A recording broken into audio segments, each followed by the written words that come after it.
Cada semana, compartimos un mensaje nuevo. Bienvenidos a un encuentro con Dios. Leo en Juan 14, verso 6, que dice: Jesús les dijo: yo soy el camino y la verdad y la vida. Nadie viene al Padre sino por mí. Siéntese y dígale al quien está al lado suyo: eres bienaventurado por estar en la casa del Señor. Bien, vamos en esta ocasión a estar hablando de uno de los yo soy de nuestro Señor Jesucristo. Tenemos que recordar, como lo dijo el texto, Jesús se distinguía, entre otras cosas, por compartir lo que era la palabra de Dios. Y en ese compartir Jesús le hacía comprender a sus oyentes que Él era el Verbo hecho carne. Y al ser el Verbo hecho carne, significaba e implicaba que Él era Dios y que había nacido con un propósito en la tierra. Y el propósito era venir a buscar y a salvar lo que se había perdido. Pero aquello que se había perdido, aquello que necesitaba salvación, debía recibir el entendimiento de que estaba en pecado. Y para recibir ese entendimiento, porque el pecado era oscuridad o es oscuridad, necesitaba conocer ¿qué cosa? La verdad. Diga, la verdad. Y en esa obra de Jesús, cuando Él dice: yo soy el camino, soy la verdad y soy la vida, tenemos que tener algo claro. El camino es el que nos lleva a un lugar, diga, a un lugar. De su casa acá usted vino por un camino. Usted va a decir: no, yo vine en carro. Usted vino en camino. Usted, ya sea que vino en metro, en metrobús, en taxi, caminando, como usted quiera. Usted vino por un camino de su casa a la casa del Señor. Entonces, el camino nos lleva a un lugar y Jesús es aquel que nos lleva a un lugar. ¿A dónde? A la verdad. Porque la verdad es la que nos va a revelar nuestra condición como seres humanos y eso nos va a permitir ir más allá. ¿Dónde nos va a permitir? Cuando reconocemos nuestra condición pecaminosa y abrimos nuestro corazón a Jesús, entonces eso nos lleva al tercer yo soy, nos lleva a la vida eterna. Yo soy el camino, la verdad y la vida, dijo Jesús. Y nadie va al Padre si no es por mí. ¿Estamos claros allí, mi hermano? Amén, gloria a Dios. Porque entonces podemos continuar con la lección. La lección en esta ocasión señala, entre otras cosas, el primer punto, la etimología. Diga etimología. Una de las maneras, dice la lección, más fascinante de estudiar las Escrituras, la palabra de Dios, es investigar el origen de las palabras que en ella hay. Así también como descubrir de quién proceden esas palabras que están aquí registradas. Por lo tanto, es importante descubrir el propósito de lo que quiso transmitir el escritor bíblico. ¿A quién se dirigía esas palabras o ese escritor? ¿En qué época se escribió tal escritura? ¿Y bajo qué circunstancias vivían aquellas personas a quienes se le compartía el mensaje? Todas estas cosas, aunado, obviamente nos permiten conocer mejor, entender mejor y estudiar mejor las Escrituras. Asimismo, entonces, tenemos que entender por etimología aquella forma de la gramática que estudia el origen de las palabras. En otras palabras, ¿de dónde sale esta palabra? Eso es la etimología. ¿Estamos claros? Saquen una hoja, vamos a ponerles un ejercicio. Defina con sus palabras lo que es etimología. ¿Qué es etimología? Nuevamente, etimología es el origen de las palabras, de dónde viene tal o cual palabra. Ahora vamos a entender algo. ¿Qué idioma habla usted? El castellano, ¿verdad? Hablamos el español. Ahora, el castellano es la lengua que nosotros usamos, pero no es una lengua primaria, es una lengua secundaria. Es decir, proviene de otras lenguas y específicamente recibe el aporte de lenguas como el griego y como el latín. Por eso es que muchas de nuestras palabras surgen del griego y del latín. Y esas palabras son las que enriquecen nuestro español o nuestro castellano. Asimismo podemos ver, por ejemplo, que el inglés es un idioma que obviamente se habla universalmente y es un idioma que ha aportado a nuestro castellano. Hay palabras que usted usa en ocasiones que no son original en español, pero que usted las usa. Por ejemplo, béisbol, básquetbol, voleibol. Esas son palabras ¿en qué? Son palabras que vienen del inglés y nosotros las usamos. Ahora nosotros tenemos baloncesto, que es básquetbol, pero usted normalmente a la gente poco lo escucha decir baloncesto, más lo escucha decir básquetbol. ¿Por qué? Porque empezamos a adoptar palabras que vienen de otros idiomas. Y esto entonces es conocer lo que es la etimología. Ahora, estas palabras que acabamos de mencionar, usted y yo sabemos de dónde surgen. Pero si el Señor no viene de aquí a 300 años, el que las escuche no va a saber de dónde surgieron. Va a tener que estudiar y buscar a ver de dónde sacaron tal o cual palabra para entender entonces su etimología o su raíz. Tenemos que entender esto bien claro por el hecho de que usted tiene este libro. ¿Cuántos tienen este libro? A ver. Padre. Levante el libro. ¿Qué libro es ese? La Biblia. ¿La Biblia en qué idioma usted la está leyendo? Usted la lee en español y yo también. Pero resulta ser que las escrituras, el idioma original en que se escribieron no fue el español. ¿En qué idioma se escribieron las escrituras? El Antiguo Testamento mayoritariamente en hebreo. El Nuevo Testamento en griego. Y ninguno de los dos son idiomas que usted o yo manejemos o dominemos. Pero para entender las escrituras, en ocasiones hay que irse a la raíz de tal o cual palabra para entender lo que el escritor bíblico quiso decir. De allí que ellos escribieron a X persona en X tiempo y habían tal o cuales circunstancias. Eso le permitía a la persona en ese momento entender lo que se quería decir. Y usted y yo no venimos de esos tiempos ni de aquellas circunstancias.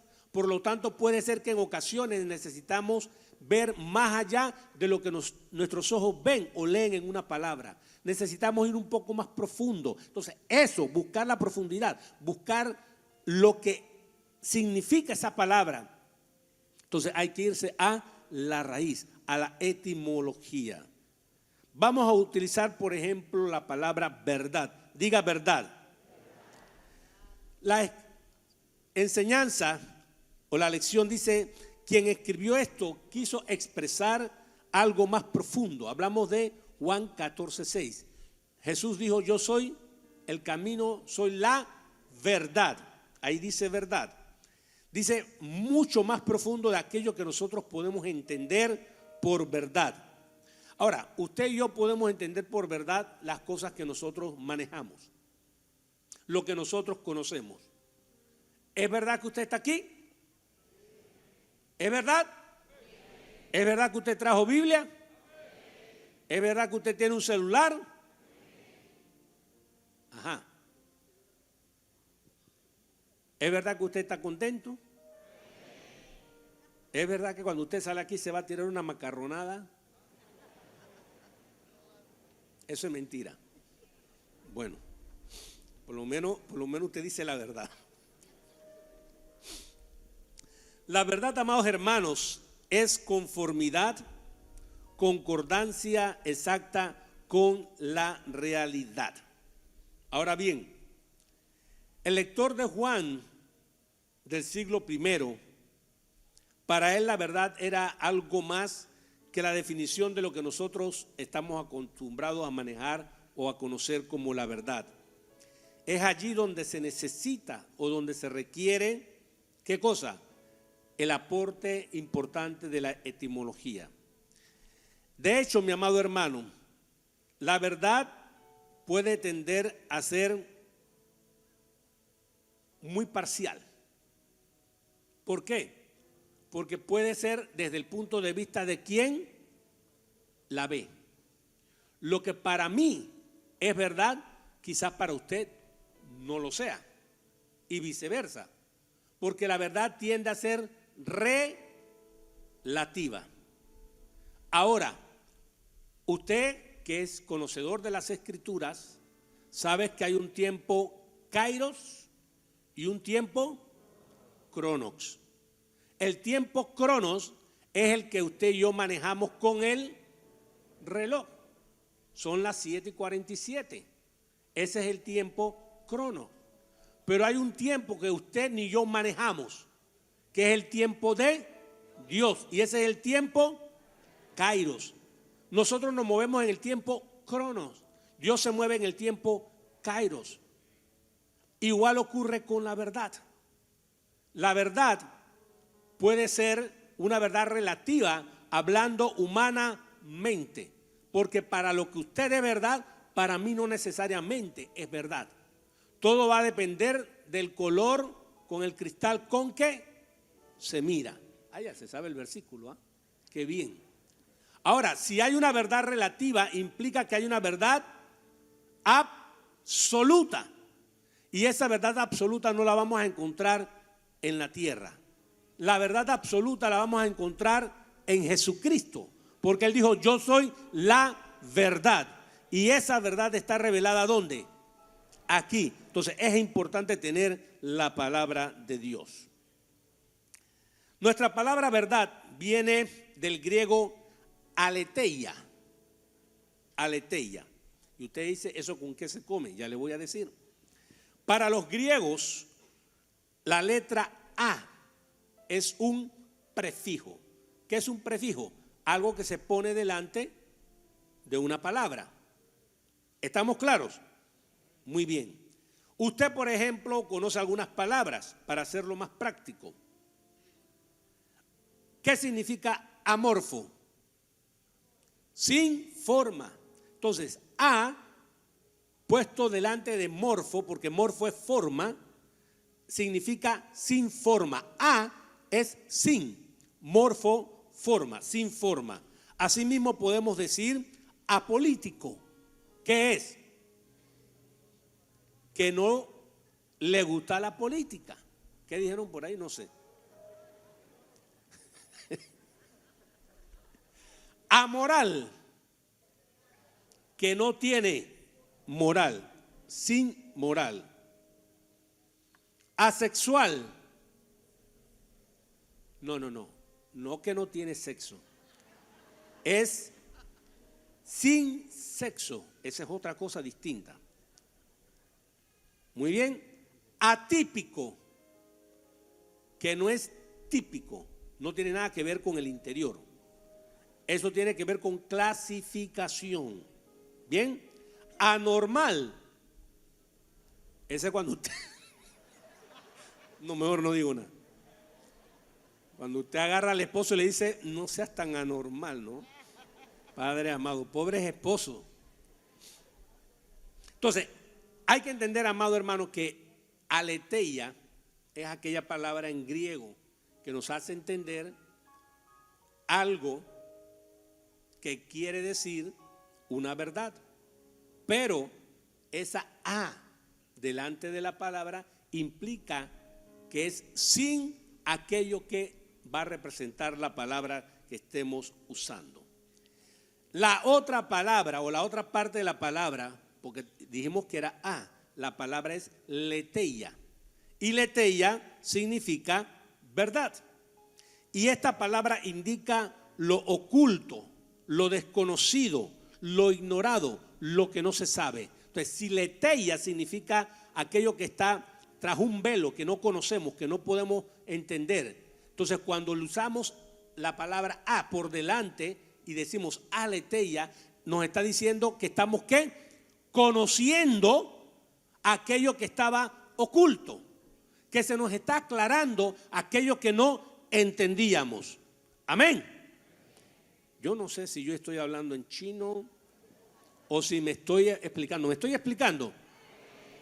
Miren, esta lección es una lección muy práctica y tenemos que leerla para entenderla, para comprenderla y para poder explicarla. Y es una lección que nos va a ayudar para que nuestros discípulos entiendan la diferencia y cuál es la verdad. Porque ya dije, hay una verdad que es relativa y hay una verdad que es absoluta. Y la verdad absoluta solamente se encuentra en Jesucristo. Juan 18, 37 y 38 dice: le dijo entonces Pilato: luego eres tú rey. Respondió Jesús: tú dices que yo soy rey. Yo para esto he nacido y para esto he venido al mundo, para dar testimonio a la verdad. Y allí la palabra es aleteia. Todo aquel que es de la verdad, aleteia, oye mi voz. Le dijo Pilato: ¿qué es la aleteia? ¿Qué es la verdad? Porque Pilato tenía su concepción de lo que era la verdad. Pero la verdad de Pilato no era la verdadera verdad. La verdadera verdad era la que Jesús quería comunicarle y la que Jesús comunicaba a aquellos con quienes se encontraba siempre. Entonces, amado hermano, tenemos que estar claro que la respuesta fue profunda para Pilato. Y Pilato no entendió lo que Jesús le quería explicar. Porque lamentablemente en ocasiones la palabra puede estar hablándonos, pero como nuestra mente está en la verdad terrenal, no permite que la verdad celestial nos haga entender lo que debemos entender. Porque si entendiéramos las cosas que debemos entender conforme a la palabra, no actuaríamos muchas veces de la forma incorrecta o de la forma indebida, pensando que estamos actuando bien. Y es que no actuamos bien o no tomamos una decisión correcta porque no comprendimos lo que la verdad aleteia nos estaba haciendo entender. Amén. Ahora, hay una tragedia cuando se desconoce la verdad. Aquel día vinieron a él los saduceos que dicen que no hay resurrección y le preguntaron diciendo: maestro, Moisés dijo: si alguno muriere sin hijos, su hermano se casará con su mujer y levantará descendencia a su hermano. Hubo pues entre nosotros 7 hermanos. El primero se casó y murió, y no teniendo descendencia, dejó su mujer a su hermano. De la misma manera también el segundo y el tercero hasta el séptimo. Y después de todos murió también la mujer. En la resurrección pues, ¿de cuál de los 7 será ella mujer, ya que todos la tuvieron? Querían tratar de atrapar a Jesús. Recordemos, amados hermanos, que los saduceos no creían en la resurrección. Ellos tenían su ¿qué? Tenían su verdad. Ellos tenían su verdad. ¿Su verdad cuál era? No hay resurrección. Pero Jesús, que era la verdad, sabía que Él mismo era la resurrección, la verdad y la vida. y que nadie puede acercarse al Padre si no es a través de Jesucristo. Ellos querían demostrar que no había resurrección, porque obviamente esa era su verdad. Ellos estaban, y ese es lo peor del caso. Dice un dicho secular que no hay peor ciego. Ese es un dicho que yo no sé si estará correcto o no, pero no estoy juzgando el dicho, sino lo que eso conlleva. No hay peor ciego que el que no quiera ver. Miren, tú puedes tener tu verdad, pero tu verdad puede ser una gran mentira. Y no te has dado cuenta, porque no quieres darte cuenta. Porque la palabra te habla, la palabra te dice, y tú insistes en ignorar lo que dice la palabra para seguir viviendo en la mentira que tú crees que es verdad. Y sigues viviendo en oscuridad. Porque cuando entendemos lo que dice las Escrituras, cuando entendemos lo que dice el Señor en la palabra, se nos va a volver todo más claro. Y vamos a entender la verdad y ya no andaremos en oscuridad. Amén. Ahora, Jesús le responde a estos saduceos: erráis ignorando las Escrituras y el poder de Dios. En otras palabras, los saduceos no conocían las Escrituras, por tanto desconocían la verdad. Si ellos hubiesen conocido las Escrituras, ellos no hubieran cometido este error. Y se decían conocedores. Ellos podían ser conocedores de cualquier cosa menos de la verdad. Porque cuando las Escrituras te dicen que hay resurrección, tú no puedes cambiar ni torcer las Escrituras para decir no hay resurrección. El libro de Apocalipsis dice que hay de aquel que añade o que quita. Porque las Escrituras es todo lo que el hombre necesita tal como está. Dice Jesús: porque en la resurrección ni se casarán ni se darán en casamiento, sino serán como los ángeles de Dios en el cielo. Pero respecto a la resurrección de los muertos, ¿no habéis leído lo que os fue dicho por Dios cuando dijo: yo soy el Dios de Abraham, el Dios de Isaac y el Dios de Jacob? Dios no es Dios de muertos, sino de vivos. Oyendo esto, la gente se admiraba de su doctrina. Aquellos que cuestionaban a Jesús, tratando de sorprenderle, queriendo pescarle en un error, se dieron contra la pared. Porque sencillamente Jesús, ¿qué hizo? Citarle las Escrituras que ellos decían conocer, pero que no conocían porque no tenían la realidad de lo que la palabra significaba, porque su doctrina estaba por encima de las Escrituras. Nada puede estar por encima de las Escrituras. Nuestra creencia no puede estar por encima de las Escrituras. Nuestra creencia tiene que estar basada en las Escrituras, porque las Escrituras son el fundamento de nuestra fe. Amén. La verdad, como dije, es algo relativo. Lo que para una persona es verdad, para otra persona no necesariamente lo es. Y eso nos lo vamos a topar en nuestro diario vivir. Por ejemplo, para cada madre su hijo es,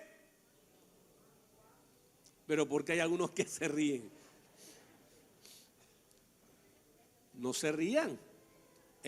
Miren, si usted es feo, ya pues, ¿qué se va a hacer? No se puede hacer nada. Para usted, para su mamá, usted era bonito o es bonito, ya. Con eso confórmese. Ahora, usted puede ser bonito para su mamá, pero para otra persona, a la hermana se está gozando allá, padre, hermano. Ay, Dios, mejor yo voy a cambiar el ejemplo. Para el candidato político, lo que él dice es la verdad, pero para los demás es una sarta de mentiras. Y cada 4 años se aparecen por todos lados, por todos los barrios, mire, diciéndole: hago ta. Y después, búscalo. Que si te conozco no te veo. Eso igual ocurre en los debates políticos. Solamente aquellos que sean partidarios del que está hablando van a creer la verdad de lo que él esté diciendo. Pero para los adversarios eso no va a ser verdad. Entonces, amado hermano, la verdad es un concepto definido, o mejor dicho, no es un concepto definido como un color o un objeto. Por ejemplo, yo puedo decir ¿esto es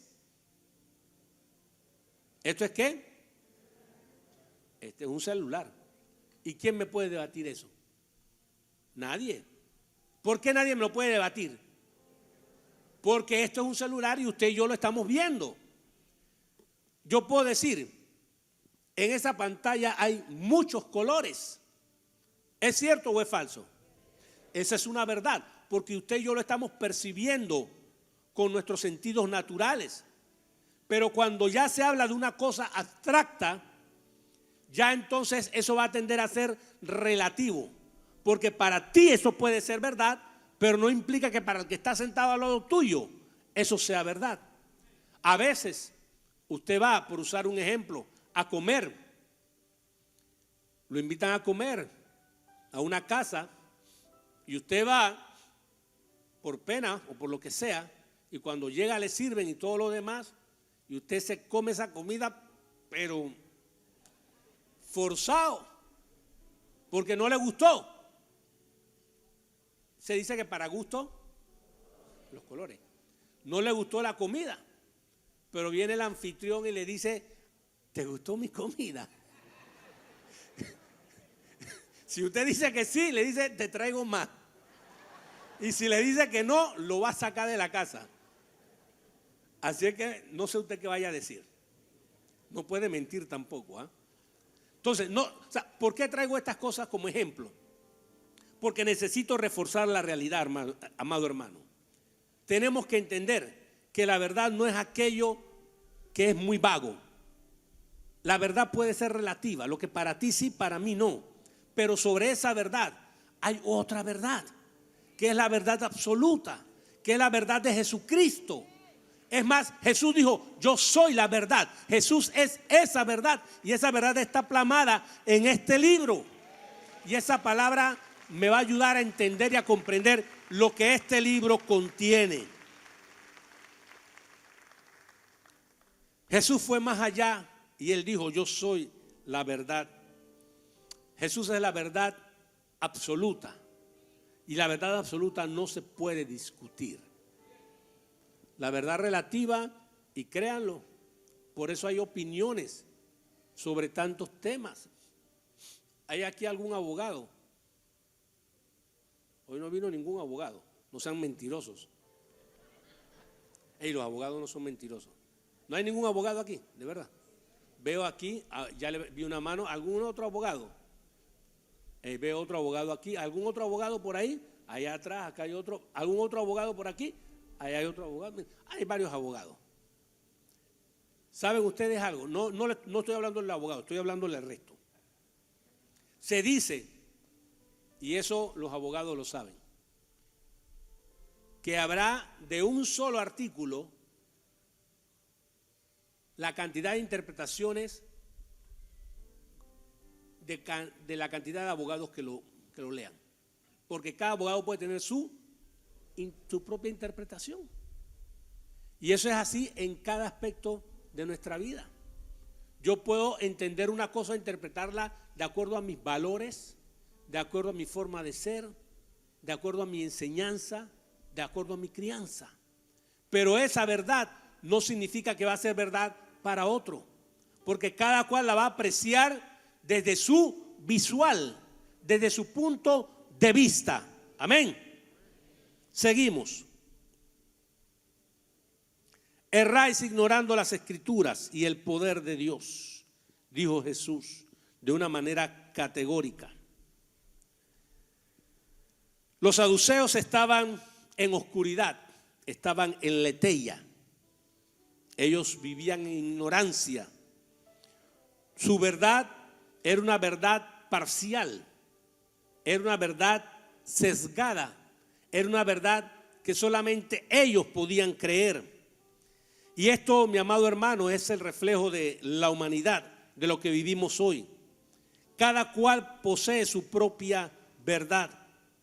Cuando hay guerras, cada país que entra en guerra tiene su propia verdad. Y así vive el ser humano. Lo que para uno es bueno, para otro es malo. Lo que para uno está bien, para otro está incorrecto. El error y la ignorancia son causas de muerte, son causas de explotación, de condenación, de depravación y de maldición. Y cuando hay estas situaciones, amados hermanos, se vive en ignorancia y en error.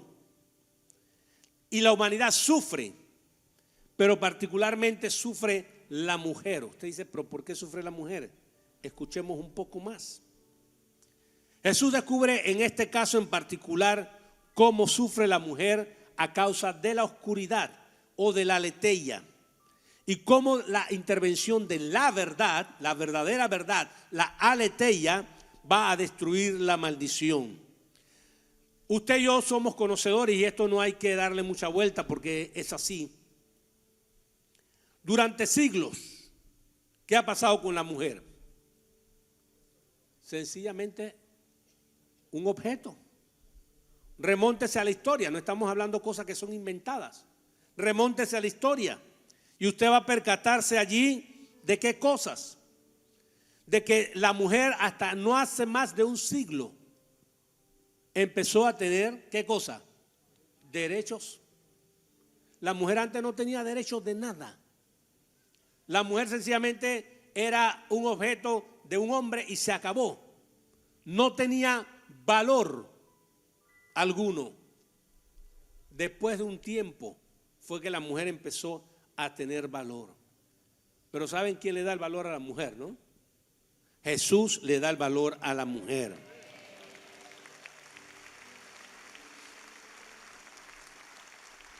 Si usted se fija, por ejemplo, al día de hoy, en la religión musulmana, las mujeres ¿dónde caminan?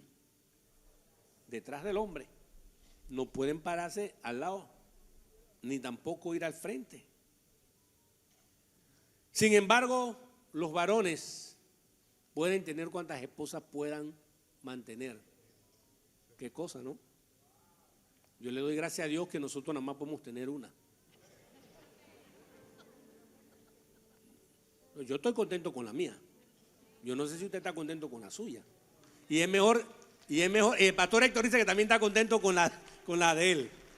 Y es mejor que usted diga la verdad, porque si usted dice mentira ya sabe lo que viene.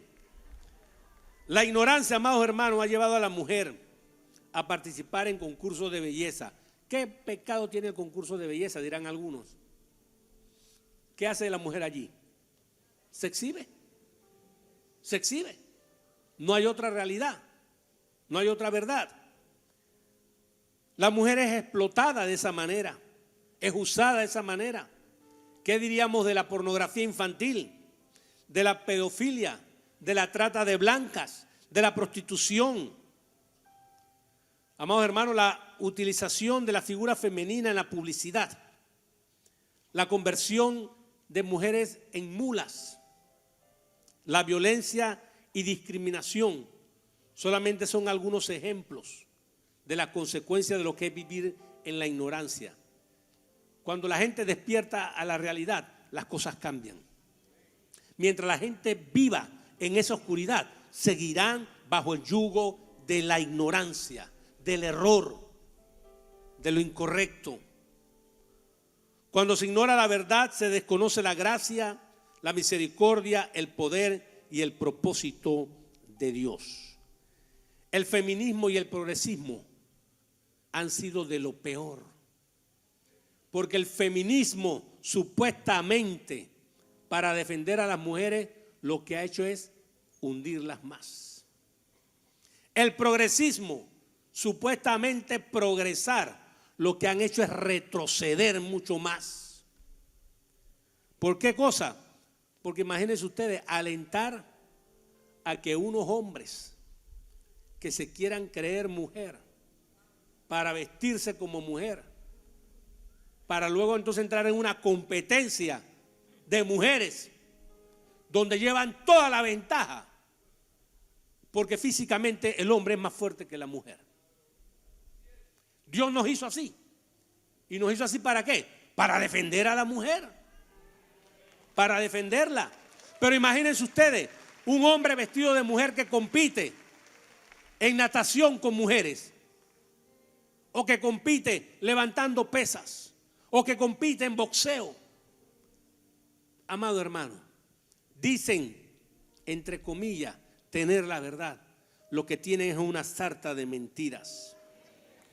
Los feministas y progresistas están en letella, están en oscuridad. Pero ¿saben qué? Ellos necesitan la aletheia, necesitan la verdad. Y si bien no vamos a decir que lo que están haciendo está correcto, porque no es correcto, también porque como nosotros conocemos la verdad, estamos llamados a orar por ellos, para que ellos también conozcan la aletheia, para que conozcan la verdad. Lo tercero, la verdad cambia nuestra perspectiva de las cosas. Y aquí veremos a la mujer samaritana. Usted podrá leer en Juan 4 del 5 al 24 la historia del encuentro de Jesús con la mujer samaritana. Usted sabrá que Jesús fue caminando, cansado del camino, se sentó al lado de un pozo, se acercó una mujer a sacar agua. Jesús le pide, le dice, dame de beber. La mujer queda extrañada. ¿Por qué? Uno, por ser mujer. Porque las mujeres en ese entonces eran un objeto. Pero Jesús vino a traer ¿qué? Libertad. Y cuando el Hijo de Dios te libertare, serás verdaderamente libre. Y adicional a eso, que era samaritana. Y la mujer le dice, tú siendo hombre, me pides a mí que soy mujer y que soy samaritana. Porque los judíos y los samaritanos no se llevaban. Ese es el contexto de la historia. Con esta respuesta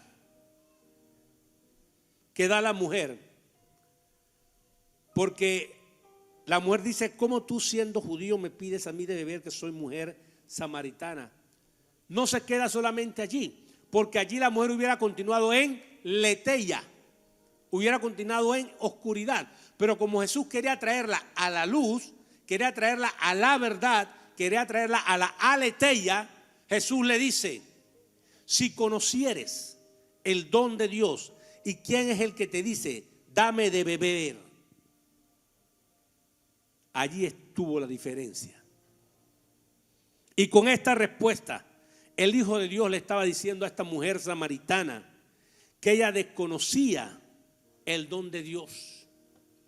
La samaritana, como dije, estaba en letella, estaba en oscuridad, pero con un atrevimiento propio de esa ignorancia, la mujer cuestiona a Jesús y le dice, Señor, no tienes con qué sacarla y el pozo es hondo. ¿De dónde pues tienes el agua viva? Ahora, ella estaba en letella, estaba en oscuridad, estaba en ignorancia, estaba en error. Pero esa era su verdad. Y la verdad de esa mujer parecía ser una verdad lógica. Uno, había un pozo. El pozo era profundo. Allá abajo en el pozo, ¿qué había? Agua. ¿Qué necesitaba Jesús? Agua. ¿Cómo iba a hacer Jesús para sacar el agua si no tenía un cubo? Y si además del cubo no tenía una soga. Entonces uno diría, wow, la mujer que tenía. ¿Qué tenía la mujer? Humanamente hablando. Tenía razón. ¿La mujer tenía o no tenía razón? Tenía razón, humanamente hablando tenía razón. Porque el pozo es profundo, ¿cómo vas a hacer para sacarlo? Pero es que Jesús no le estaba hablando de esa agua. Jesús le estaba hablando del agua que da vida y vida eterna. Y ese era al punto donde Jesús quería llevarla. Jesús quería decirle, mujer, esto no se trata del agua natural. No se trata de un pozo que se puede secar el día de mañana. No se trata de con qué yo voy a sacar esta agua.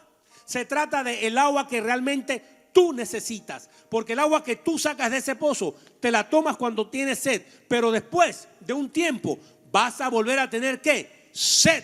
Y vas a necesitar más agua. Pero cuando yo te dé del agua viva, no vas a tener sed nunca más. Y esa era la verdad con la que Jesús quería confrontarla. Ella estaba en Leteia, pero Jesús le había traído a la aletheia. Estaba en oscuridad y Jesús le había traído a la verdad. ¿Cuántos quieren estar en la verdad? Esa era la verdad de acuerdo a la visión personal de la mujer samaritana, pero no era la verdad conforme a nuestro Señor Jesucristo. Jesús le dice: ve, llama a tu marido. Respondió la mujer y dijo: no tengo marido. Jesús le dijo: bien has dicho, no tengo marido, porque 5 maridos has tenido, y el que ahora tienes no es tu marido. Esto has dicho con verdad. Y esa verdad no era la verdad. Yo no sé si usted está allí. ¿Qué verdad dijo la mujer? ¿Qué dijo la verdad que Jesús le dijo? Has hablado con verdad. Porque Jesús no le dijo: has hablado conforme a tu verdad. Has hablado exactamente. No tenía marido. Porque Jesús le dice: 5 maridos has tenido, y el que ahora tienes tampoco es tu marido. Así es que has hablado con verdad. Porque la mujer entonces recibió la verdad de lo que Jesús le estaba compartiendo. Así es que la mujer, ¿qué hizo? Salió de la oscuridad para entender la realidad de lo que Jesús le estaba diciendo, con lo que Jesús la estaba confrontando, para que ella entendiera su posición, para que ella entendiera el estado de su vida y para que ella entendiera lo que necesitaba para tener la vida eterna. Le dijo la mujer: Señor, me parece que eres profeta. Nuestros padres adoran en este monte y vosotros decís que en Jerusalén es el lugar donde se debe adorar. La verdad religiosa debe confrontarse con la verdad de la Biblia para determinar su aletheia. Yo lo dije hace un rato. Nuestra doctrina, nuestro conocimiento de la palabra no puede estar por encima de la palabra. Tiene que estar fundamentada en la palabra. Porque de lo contrario no va a ser una aletheia. No estaremos viendo la verdad, sino que estaremos confundiéndonos y vamos a crear dogmas y corrientes y doctrinas de demonios. Pablo, si usted lee las cartas de Pablo, Pablo lo dice. Hay quienes inventan fábulas de vieja doctrina y hasta doctrina de demonios. ¿Por qué? Porque piensan que conocen la verdad y tuercen las escrituras. Entonces no podemos torcer las escrituras. Cuando entendemos que nuestra fe está sustentada en las escrituras, que el conocimiento que tenemos en cuanto a la palabra está sustentado en la palabra, entonces vamos a entender la palabra y sabremos que vivimos en la verdad. No todo lo que se ha enseñado es verdad. Usted va a decir: wow, me mintieron cuando me estaban enseñando. Algunas cosas que nos enseñaron no eran verdad y han ido desmintiéndose con el tiempo. Le muestro un ejemplo. Cristóbal Colón.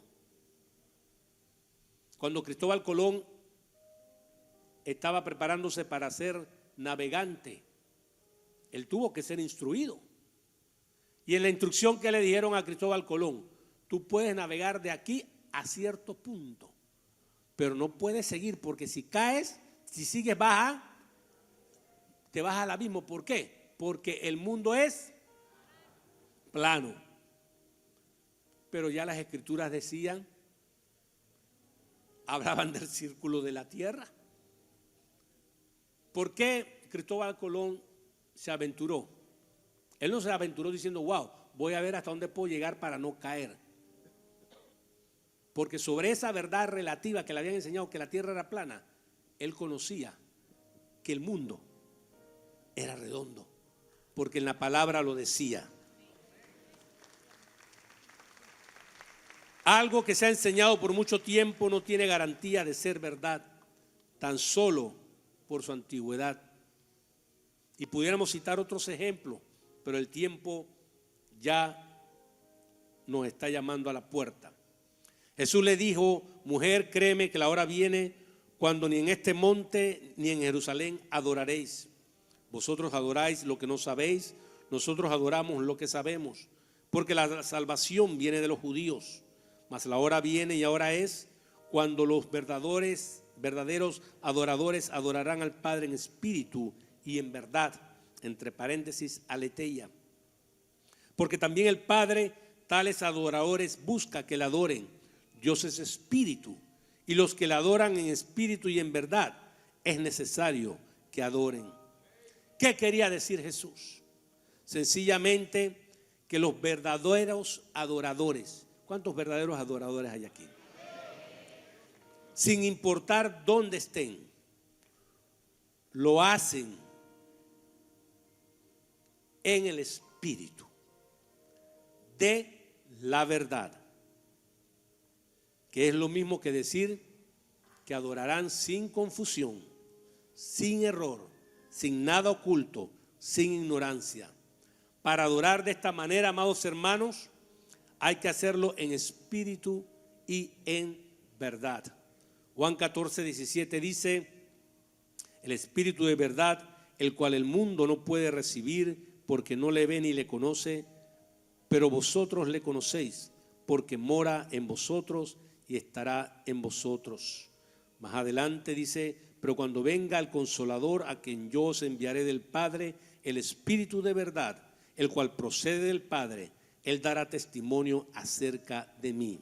Y más adelante dice las Escrituras, pero cuando venga el Espíritu de verdad, Él los guiará a toda verdad, porque no hablará por su propia cuenta, sino que hablará todo lo que oyere y os hará saber las cosas que habrán de venir. Juan 14:17, Juan 15:26 y Juan 16:13. Amado hermano, puede ponerse sobre sus pies. El Espíritu de verdad es el Espíritu Santo. El Espíritu Santo es aquel que nos va a sacar del error, de la ignorancia, de la oscuridad, de la aletheia, para traernos a la luz, para traernos a la comprensión de la verdad, para traernos a la aletheia. El Espíritu Santo nos va a trasladar de la ignorancia, del error, de la confusión, del oculto, de lo desconocido, para llevarnos a la revelación de Dios.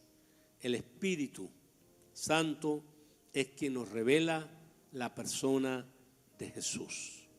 Nos revela nuestro pecado, nos revela el perdón de Jesús y nos conecta con Dios por medio de Jesucristo.